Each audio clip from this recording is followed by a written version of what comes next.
Very good morning to all the students of class 7th and 8th।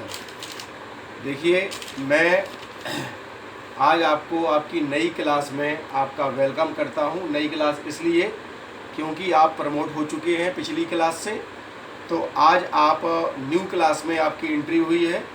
बहुत बहुत स्वागत है आपका। देखिए, मैं आपका टीचर राहुल मिश्रा।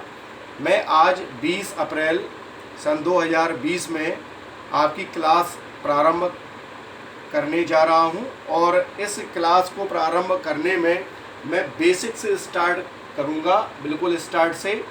सबसे पहले मैं बात करूंगा अपने विषय की। मेरा विषय है बेटा अंग्रेजी। आप सभी लोग जानते हैं, आप पहले भी मुझसे ही आप पढ़े हैं। देखिए, मेरा सब्जेक्ट है इंग्लिश। मैं बिल्कुल ही स्टार्ट से स्टार्ट करता हूं। मैं हर एक चीज़ को मैं आपसे शेयर करना चाहूँगा, क्योंकि मुझे लगता है कि जब मैं एक स्टूडेंट था, मैं 6th 7th या 8th में पढ़ता था, तो मुझे उस समय जो मैं आपको बताने वाला हूँ वो मुझे भी नहीं आता था। तो मैं हर चीज़ को आपसे बिल्कुल प्रारंभ से ही प्रारंभ करते हुए मैं आप तक पहुँचाने की कोशिश करूँगा। देखिए, मेरा सब्जेक्ट है बेटा, सब्जेक्ट मीन्स विषय। मेरा विषय है English.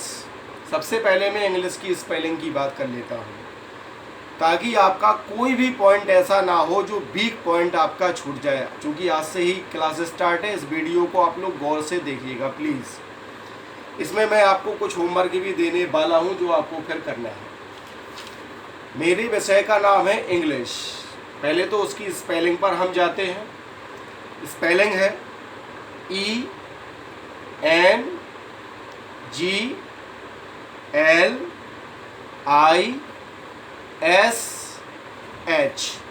I repeat it,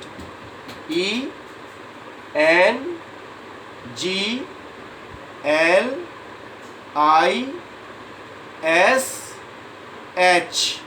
Once again, ENGLISH।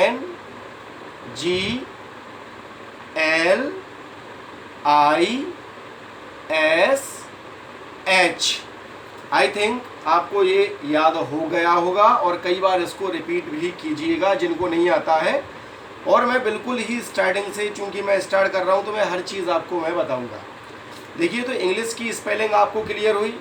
इसके बाद हम इंग्लिश के अंदर चलते हैं। तो व्हाट इज़ इंग्लिश? इंग्लिश है क्या, मैं इसके बारे में आपको बताना चाहता हूँ। देखिए बेटा, सभी लोग कहते हैं इंग्लिश बहुत कठिन है, English is very hard subject. मैं आपको बताऊं, जब मैं 6-7-8 का छात्र था, मुझे भी कुछ इसी प्रकार से लोगों ने मुझसे भी कहा था कि बहुत कठिन है, ये मुझे नहीं आएगी। एक्चुअली मैं उससे भागता रहा और मुझे वो नहीं आई। फिर मैंने आगे की कक्षाओं में उसको समझा तो मुझे फिर आ गया। मैं आपको बताऊं, English is a very easy subject.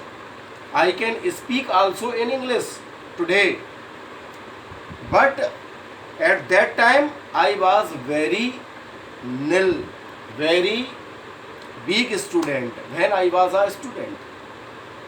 मैं आपको बताऊं, इंग्लिश कोई भी कठिन सब्जेक्ट नहीं है। इंग्लिश एक बहुत ही सरल सब्जेक्ट है। केवल इसको गौर से देखने की, सुनने की, टीचर की बात को सुनने की आवश्यकता है। आप लोग इंग्लिश में बोल भी सकते हैं एक दिन। One day will come when you will speak in English also, yes, like Hindi.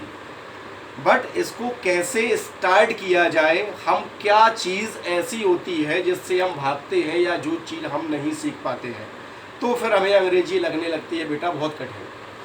आज हम अंग्रेजी की जड़ से शुरू करते हैं। मैंने इंग्लिश की स्पेलिंग अभी आपको बताई।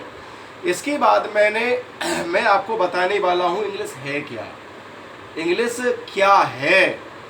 इंग्लिश मैं बताऊं आपको, जब मैंने इसको समझा, जाना, मुझे जो समझ में आया मैं आपको बताता हूं। इंग्लिश एक सब्जेक्ट है। मैंने भी पढ़ा था, आपने भी बेटा पढ़ा हुआ है। इंग्लिश एक सब्जेक्ट तो है ही, साथ में मैंने उसको सोचा, समझा, विचार किया मैंने खुद ने। ऐसा लिखा भी है, लेकिन ये खुद की ही एक सोच है। आप भी सोचकर देखिएगा जो मैं कह रहा हूँ क्या वो सही है। वो कोई लिखकर याद करने वाली चीज़ नहीं है जो मैं आपको अभी शेयर आपसे करूँगा। इंग्लिश एक विषय है, ये सही है, लेकिन अगर मैं कहूँ इंग्लिश बेटा एक लैंग्वेज भी है, एक भाषा भी है, तो यह गलत नहीं है। भाषा कैसी भाषा? भाषा करती क्या है?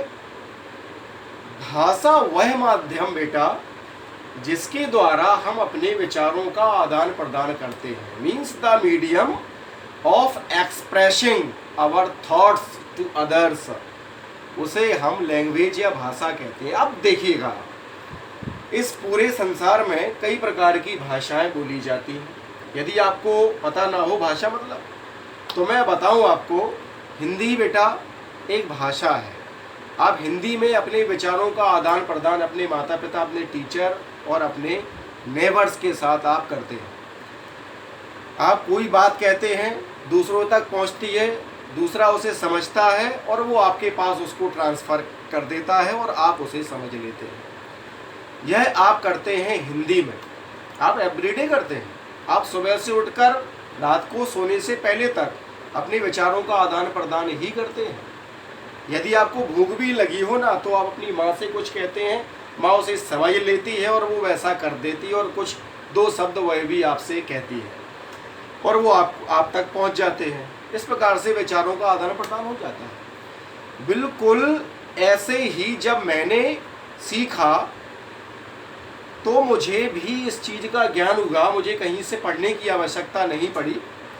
मैंने भी उसे बेटा सिर्फ समझ लिया है कि वास्तव में ऐसा ही होता है। अपने विचारों के आदान प्रदान का माध्यम ही तो है भाषा। भाषा वह है जिसके द्वारा हम अपनी बात को कह सकें। अब आप सोचिए, आपको कुछ कहना है और आपको कहना है हिंदी में, नेचुरली यू कैन से, आप उसे कह सकते हैं। आपको कहना है मुझे प्यास लगी है, हिंदी हो गई। दूसरे व्यक्ति से आपने कहा, वो आपकी बात को समझ लेगा और वह पानी आपके लिए दे देगा। अब आपको कहना है इन इंग्लिश, अगर आपको अंग्रेजी आती है तो आप कह देंगे sir I am thirsty, I want water. तो निश्चित है अगर वो ऐसा कहेगा और आपको आती है, नेचुरली उसने अपनी विचारों का आदान प्रदान किया आपसे। आप भी अगर सीखेंगे जिस प्रकार से मैं आपको बताऊंगा, अगर आप सीखेंगे, in fact you can also speak in English and you can also express your thoughts to others. आप भी अपने विचारों का दूसरों से आदान प्रदान कर पाएंगे। और देखिएगा, मैं आपको बताऊं, अंग्रेजी जो है वो एक भाषा भी है, बिकॉज हम उसमें अपने विचारों का बेटा आदान प्रदान कर सकते हैं। मैंने अभी आपको बता दिया।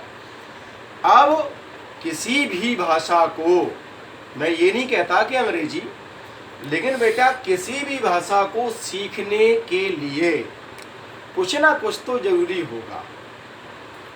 जैसे अगर आपसे कहूँ कि हमें फाइटिंग सीखनी है या हमें ड्राइविंग सीखनी है या हमें सिंगिंग सीखनी है, तो निश्चित है कि हमें कुछ ना कुछ ऐसी चीज़ों की आवश्यकता होगी जो उसको करने में हमारी सहायता प्रदान करेंगे।